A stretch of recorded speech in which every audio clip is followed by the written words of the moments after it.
જો મિત્રો અત્યારે આપણે આરતીમાંથી આવતા રહીશું ને અહીંયા ભાઈ આરતીમાં આપણે ઘણું નવીન જોવા મળ્યું કેમ કે પહેલાં અહીંયા ગણેશી આરતી થતી ત્યારે આરતીમાં ગાયો આ ઘોડી મરી ગઈ તો પછી ઘણો બદલાવ થઈ ગયો કેમ કે પહેલાં નકર આરતીમાં કૂતરા ગાયો અને ઘોડીની હાજરી રહેતી પછી ઘોડી ગયા પછી પણ આવી ગયા હતા ત્યારે ગાયોની તો હાજરી નથી રહેતી પણ કૂતરા આવતા હતા અને આ વખતે તો જોયું તો આરતીમાં હાવ કંઈક અલગ જ જોવા મળ્યું કેમ કે આરતીમાં નહોતા કૂતરા આવ્યા કે નહોતો ઢોલી આવ્યો બાકી આરતીમાં લઈ લીધું ને આ સાઈડ આપણે ઘોડી છે એની સમાધિ છે અને એના ઉપર મંદિર કરવામાં આવ્યું છે અને આ સાઈડ આપણે વેગડ ગાયની અત્યારે આરતી ચાલુ છે અને અમે બધા અહીંયાથી આરતીમાંથી આવતા રહીએ છીએ ને હવે જવાનું છે ભાઈ અહીંયા ઘણો એવો જૂનો ઇતિહાસ છે અહીંયા જોવાની બહુ જ મજા આવે એમાં એવું હોય કે આ આરતી થતી હું તો આવી ગઈ છું એટલે મને ખબર છે કે આરતી થતી ત્યારે પગથિયામાંથી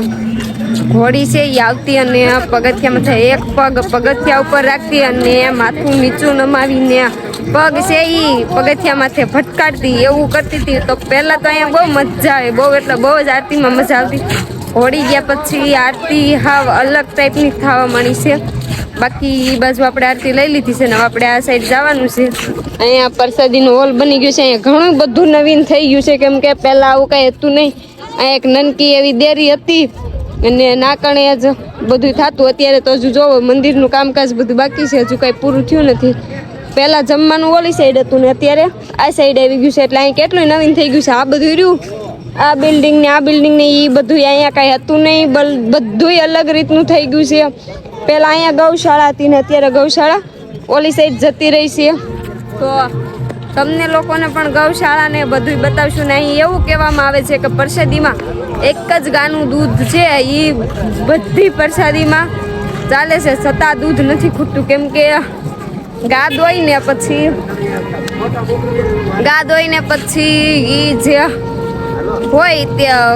જે વાસણમાં ગા દોઈને આવ્યા હોય એની ઉપર થોડું કપડું ઢાંકી દેવામાં આવે છે અને એમાંથી જ બધાને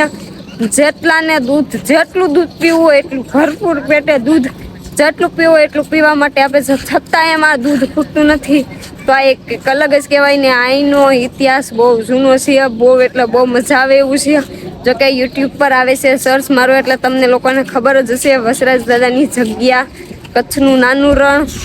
ભાઈ બહુ જ મજા આવી ને આ હજુ આપણે મીઠાનો ઢગલો છે એ તમને લોકોને બતાવ્યો હતો પણ એમાં ઓછું હતું પણ સવારે આપણે તમને લોકોને બહુ મસ્ત બતાવશું કેમ કે ના કણે આપણે જઈશું તો ક્યારે જશે કેમ કે ના તો હવે રસ્તા અડીને આવીશું તો ગાડી ઊભી રાખીને તમને લોકોને બતાવીશું કેમ કે જેમ આપણે ના કપ્પાનું ને એવું વાવેતર કરવી એમાં અહીંયા મીઠાનું વાવેતર થાય છે એટલે કે ગુજરાતમાં મીઠું પૂરું પાડે છે આપણે કચ્છનું નાનું રણ તો આપણે બધાને બતાવશું બાકી તો બસ બીજું સાંભળશે તો કઈ ઘણું એવું હતું મારે તમારી જોડે શેર કરવાનું હતું જૂનું કેમ કે હું પહેલાં અહીંયા આવતી એટલે મને ખબર હતી તો અત્યારે તો મને ભૂલાઈ ગયું છે પણ યાદ આવશે એટલે તમને જરૂરથી કહીશ બાકી તમને લોકોને જેટલો આગળનો ઇતિહાસ ખબર હોય એ અમારી લોકો જોડે જરૂર શેર કરજો કેમ કે અહીંયાનું પણ અમને જૂની વસ્તુ જાણવાનો બહુ શોખ છે તો હાલો આપણે હવે પછી જ મળશું હજુ તો અહીંયા ગરબાને એવું બધું લેશે તો લે છે કે નહીં આ વખતે તો ખબર નહીં દર વખતે તો લેશે તો એ લેશે તો પાછા મળશું બાકી હવે પ્રસાદ લેવા માટે જવાનું છે તો હાલો પ્રસાદ લઈ આવી અને તમે લોકો પણ અહીંયા જરૂરથી આવજો કેમ કે અહીંયા બહુ જ મજા આવશે તો ફ્રેન્ડ જો ભાઈ અત્યારે ભાઈ પ્રસાદી ને એવું બધું લઈને ભાઈ આપણે ફ્રી થઈ ગયા છે જો બધા અહીંયા થોડીક વાર પેલા રાસ ગરબા ને એવું લેતા હતા બાકી આપણે કાંઈ નહોતા અને સરસ મજાને કેવા બધા સૂઈ ગયા છે કેટલા બધા ભાઈ ભક્તો છે જો સરસ મજાના બધા આરામથી સૂતા છે બાકી આપણે જો ભાઈ વ્લોગ પૂરો કરવા આવી ગયા છે તો આશા કરું છું કે ભાઈ આજનો વ્લોગ તમને ગમ્યો હોય અને આજનું ભાઈ વાતાવરણ કંઈક ગજબનું હતું તમને કેવું લાગે જરા કોમેન્ટ કરીને કહેજો બાકી જે સવારની આરતી આપણે લઈને આપણે પાછું નીકળવાનું છે તો ક્યાં જવાનું છે કાંઈ ખબર નથી બાકી સવારે ખબર પડશે તો હજી થોડો ઘણો ઇતિહાસ છે બાકી આપણે સવારે જાહેર કરશું તો કે મને થોડો ઘણો નથી ખબર બાકી જેને ખબર છે એની પાસે આપણે પૂછીને સવારે કહેશું તો આજનો વ્લોગ તમને કેવો લાગે જરા કોમેન્ટ કરીને કહેજો બાકી અમારા વ્લોગ કેવા લાગે છે એ પણ કોમેન્ટ કરીને કહેજો અને હવે નેક્સ્ટ ધમાકેદાર વ્લોગ સાથે મળશું તો ચેનલ પર નવા આવ્યા હોય તો ચેનલને સબસ્ક્રાઈબ કરી વિડીયોને લાઇક શેર કોમેન્ટ અને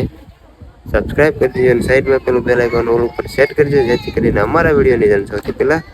તમને લોકોને થાય. તો હવે ફરી પાછા મળીશું કાલના કચ્છમાં